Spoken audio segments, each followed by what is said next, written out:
Qatar has reportedly spent a hefty $250 billion preparing to host the World Cup. Let me put that number in perspective. It's more than the yearly GDP of 140 countries worldwide. But then it's not just expenses, right? There are sponsorships, television rights, ticket prices for the host country to make revenue.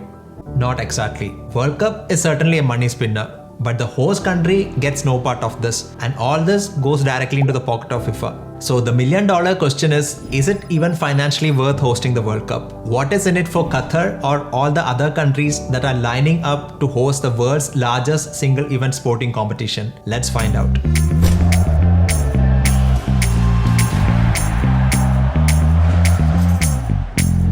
For those who are new here, my name is Srijit, and in this channel, we talk about wealth, happiness, and sometimes football. If I ask you to write down 1,000 things that come to your mind when I say football, I don't think Qatar would be part of that list. This is a country with no real football history. The local population is just 300,000, including elders and toddlers. And even getting 1/10 of that population into a stadium would be an incredible feat. And then comes the heat. Even though it's winter time now in Qatar, the peak temperatures can reach up to 40 degrees Celsius. Also, alcohol is tightly regulated in the country and is banned at stadiums. And for all those who have the opinion that nothing will happen if you don't drink alcohol for the duration of a football match, I have only one thing to say.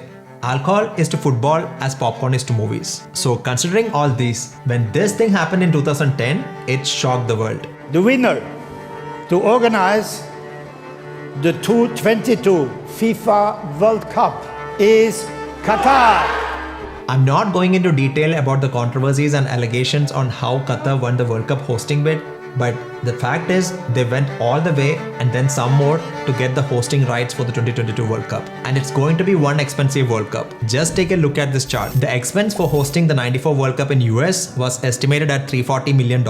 And now this is similar to the 98 World Cup in France. But then in 2002, it jumped to $5 billion and to $6.2 billion in 2006. The 2010 World Cup cost $3.65 billion to host, and 2014, $13 billion. Russia hosted the 2018 World Cup for around $20 billion. And finally, when it comes to 2022 Qatar, an incredible $250 billion.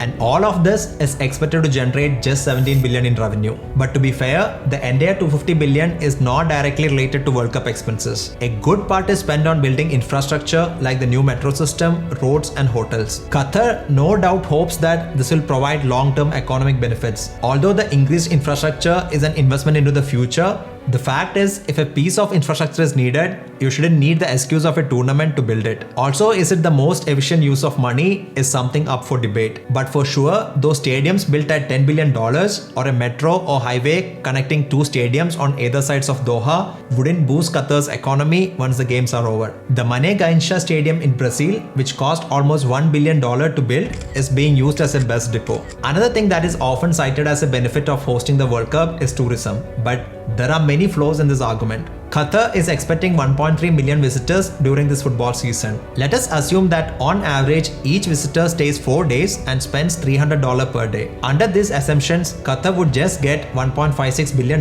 in revenue from hosting. And this rise in tourism will only be a temporary event. Once the World Cup ends, it will get back to the previous levels. And from past examples, economists have found that the World Cup provides little to no gain in real economic growth and tourism for the host countries following the tournament. With the financial cost outweighing any revenues in the short, medium, and the long term, we again come back to the same question.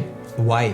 Why Qatar, or any country for that matter, so badly want to host the World Cup? Hosting a World Cup is an exercise in the projection of soft power. It gives the world a window into the country and puts the country on the global map. And truly speaking, Qatar spends so much money because it simply can. Qatar has been ranked the richest Arab country and 4th wealthiest globally, thanks to its vast oil and natural gas reserves. But then, being on the world stage is a two-way street. Qatar has been getting a lot of publicity, but most of them are not positive. There are allegations of massive bribing related to getting hosting rights. And in February 2021, the Guardian newspaper reported that 6,500 migrant workers from India, Pakistan, Nepal, Bangladesh, and Sri Lanka had died in the country between 2010 and 2020. I think hundreds of workers have died to make this World Cup possible. And former FIFA president Sepp Blatter said this last week. I said to myself, I was right at a certain time to say